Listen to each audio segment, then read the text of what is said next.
Ézéchiel, chapitre 17. La parole de l'Éternel me fut adressée en ces mots. Fils de l'homme, propose une énigme, dis une parabole à la maison d'Israël. Tu diras, ainsi parle le Seigneur l'Éternel. Un grand aigle, aux longues ailes, aux ailes déployées, couvert de plumes de toutes couleurs, vint sur le Liban et enleva la cime d'un cèdre. Il arracha le plus élevé de ses rameaux, l'emporta dans un pays de commerce et le déposa dans une ville de marchands. Et il prit un rejeton du pays et le plaça dans un sol fertile. Il le mit près d'une eau abondante et le planta comme un saule. Ce rejeton poussa et devint un cep de vigne étendu, mais de peu d'élévation. Ses rameaux étaient tournés vers l'aigle et ses racines étaient sous lui. Il devint un cep de vigne, donna des jets et produisit des branches. Il y avait un autre aigle grand, aux longues ailes, au plumage épais. Et voici, du parterre où elle était plantée, cette vigne étendit avec avidité ses racines de son côté et dirigea ses rameaux vers lui, afin qu'il l'arrosât. Elle était plantée dans un bon terrain, près d'une eau abondante, de manière à produire des branches et à porter du fruit, à devenir une vigne magnifique. Dis, ainsi parle le Seigneur l'Éternel. Prospérera-t-elle? Le premier aigle n'arrachera-t-il pas ses racines? N'enlèvera-t-il pas son fruit afin qu'elle se dessèche, afin que toutes les feuilles qu'elle a poussées se dessèchent? Et il ne faudra ni beaucoup de force, ni un peuple nombreux pour la séparer de ses racines. Voici, elle est plantée. Prospérera-t-elle? Si le vent d'Orient la touche, ne séchera-t-elle pas? Elle séchera sur le parterre où elle a poussé. La parole de l'Éternel me fut adressée en ces mots. Dis à la maison rebelle, ne savez-vous pas ce que cela signifie?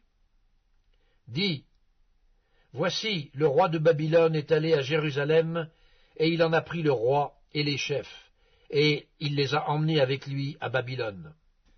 Il a choisi un membre de la race royale, a traité alliance avec lui, et lui a fait prêter serment, et il a emmené les grands du pays, afin que le royaume fût tenu dans l'abaissement, sans pouvoir s'élever, et qu'il gardât son alliance en y demeurant fidèle. Mais il s'est révolté contre lui en envoyant ses messagers en Égypte, pour qu'elle lui donnât des chevaux et un grand nombre d'hommes. Celui qui a fait de telles choses réussira-t-il? Échappera-t-il? Il a rompu l'alliance, et il échapperait? Je suis vivant, dit le Seigneur l'Éternel. C'est dans le pays du roi qu'il a fait régner, envers qui il a violé son serment, et dont il a rompu l'alliance. C'est près de lui, au milieu de Babylone, qu'il mourra.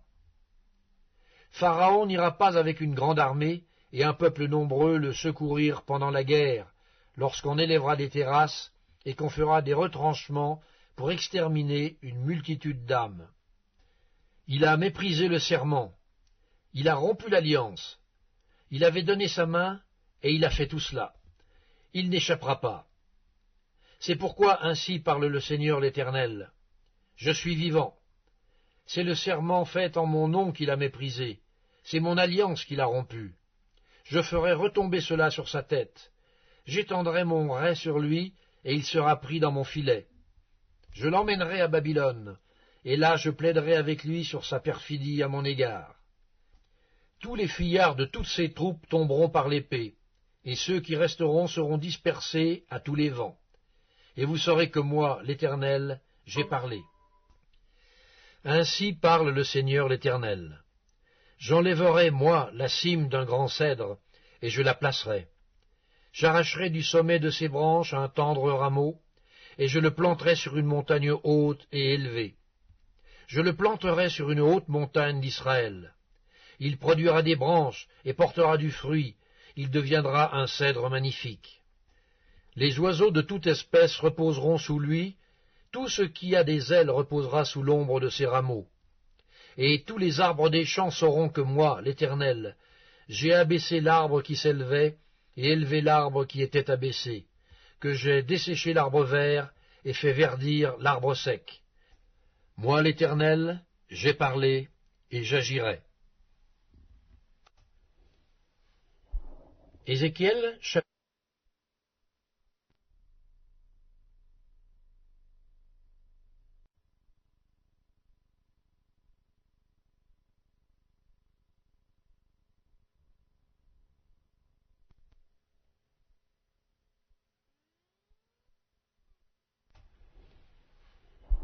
Ézéchiel, chapitre 18. La parole de l'Éternel me fut adressée en ces mots. Pourquoi dites-vous ce proverbe dans le pays d'Israël? Les pères ont mangé des raisins verts, et les dents des enfants en ont été agacées. Je suis vivant, dit le Seigneur, l'Éternel. Vous n'aurez plus lieu de dire ce proverbe en Israël. Voici, toutes les âmes sont à moi, l'âme du Fils comme l'âme du Père. L'une et l'autre sont à moi, l'âme qui pêche comme celle qui mourra. L'homme qui est juste, qui pratique la droiture et la justice, qui ne mange pas sur les montagnes et ne lève pas les yeux vers les idoles de la maison d'Israël, qui ne déshonore pas la femme de son prochain et ne s'approche pas d'une femme pendant son impureté, qui ne prime personne, qui rend au débiteur son gage, qui ne commet point de rapine, qui donne son pain à celui qui a faim, et couvre d'un vêtement celui qui est nu, qui ne prête pas à l'intérêt, et ne tire point d'usure, qui détourne sa main de l'iniquité, et juge selon la vérité entre un homme et un autre, qui suit mes lois et observe mes ordonnances en agissant avec fidélité, celui-là est juste, il vivra, dit le Seigneur l'Éternel. S'il a un fils qui soit violent, qui répande le sang, ou qui commette quelque chose de semblable, si ce fils n'imite en rien la conduite de son père, s'il mange sur les montagnes, s'il déshonore la femme de son prochain, s'il opprime le malheureux et l'indigent, s'il commet des rapines, s'il ne rend pas le gage, s'il lève les yeux vers les idoles et fait des abominations, s'il prête à intérêt et tire une usure, ce fils-là vivrait, il ne vivra pas. Il a commis toutes ces abominations, qu'il meure, que son sang retombe sur lui. Mais si un homme a un fils qui voit tous les péchés que commet son père, qui les voit et n'agisse pas de la même manière, si ce fils ne mange pas sur les montagnes et ne lève pas les yeux vers les idoles de la maison d'Israël, s'il ne déshonore pas la femme de son prochain, s'il n'opprime personne, s'il ne prend point de gage, s'il ne commet point de rapine, s'il donne son pain à celui qui a faim et couvre d'un vêtement celui qui est nu, s'il détourne sa main de l'iniquité, s'il n'exige ni intérêt ni usure, s'il observe mes ordonnances et suit mes lois, celui-là ne mourra pas pour l'iniquité de son père, il vivra. C'est son père qui a été un oppresseur, qui a commis des rapines envers les autres, qui a fait au milieu de son peuple ce qui n'est pas bien. C'est lui qui mourra pour son iniquité. Vous dites, pourquoi le fils ne porte-t-il pas l'iniquité de son père? C'est que le fils a agi selon la droiture et la justice, c'est qu'il a observé et mis en pratique toutes mes lois, il vivra. L'âme qui pêche, c'est celle qui mourra. Le fils ne portera pas l'iniquité de son père, et le père ne portera pas l'iniquité de son fils. La justice du juste sera sur lui, et la méchanceté du méchant sera sur lui. Si le méchant revient de tous les péchés qu'il a commis, s'il observe toutes mes lois et pratique la droiture et la justice, il vivra. Il ne mourra pas. Toutes les transgressions qu'il a commises seront oubliées. Il vivra à cause de la justice qu'il a pratiquée. Ce que je désire, est-ce que le méchant meure, dit le Seigneur l'Éternel. N'est-ce pas qu'il change de conduite et qu'il vive? Si le juste se détourne de sa justice et commet l'iniquité, s'il imite toutes les abominations du méchant, vivra-t-il? Toute sa justice sera oubliée parce qu'il s'est livré à l'iniquité et au péché. À cause de cela, il mourra. Vous dites, la voix du Seigneur n'est pas droite. Écoutez donc, maison d'Israël. Est-ce ma voix qui n'est pas droite? Ne sont-ce pas plutôt vos voix qui ne sont pas droites? Si le juste se détourne de sa justice et commet l'iniquité, et meurt pour cela, il meurt à cause de l'iniquité qu'il a commise. Si le méchant revient de sa méchanceté et pratique la droiture et la justice, il fera vivre son âme. S'il ouvre les yeux et les détourne de toutes les transgressions qu'il a commises, il vivra, il ne mourra pas. La maison d'Israël dit, « La voie du Seigneur n'est pas droite. » Est-ce ma voie qui n'est pas droite, maison d'Israël? Ne sont-ce pas plutôt vos voies qui ne sont pas droites? C'est pourquoi je vous jugerai, chacun selon ses voies, maison d'Israël, dit le Seigneur l'Éternel. Revenez et détournez-vous de toutes vos transgressions, afin que l'iniquité ne cause pas votre ruine. Rejetez loin de vous toutes les transgressions par lesquelles vous avez péché. Faites-vous un cœur nouveau et un esprit nouveau. Pourquoi mourriez-vous, maison d'Israël? Car je ne désire pas la mort de celui qui meurt, dit le Seigneur l'Éternel. Convertissez-vous donc, et vivez.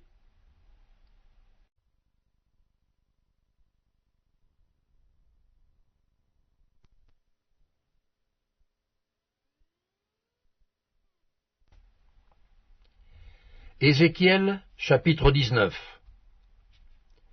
Et toi prononce une complainte sur les princes d'Israël, et dis, « Ta mère, qu'était-ce? Une lionne. Elle était couchée parmi les lions. C'est au milieu des lionceaux qu'elle a élevé ses petits. Elle éleva l'un de ses petits, qui devint un jeune lion, et qui apprit à déchirer sa proie. Il dévora des hommes. Les nations entendirent parler de lui, et il fut pris dans leurs fosses. Elles mirent une boucle à ses narines, et l'emmenèrent dans le pays d'Égypte. Quand la lionne vit qu'elle attendait en vain, qu'elle était trompée dans son espérance, elle prit un autre de ses petits, et en fit un jeune lion. Il marcha parmi les lions, il devint un jeune lion, et il apprit à déchirer sa proie. Il dévora des hommes, il força leurs palais, et détruisit leurs villes. Le pays, tout ce qui s'y trouvait, fut ravagé au bruit de ses rugissements. Contre lui se rangèrent les nations d'alentour, des provinces.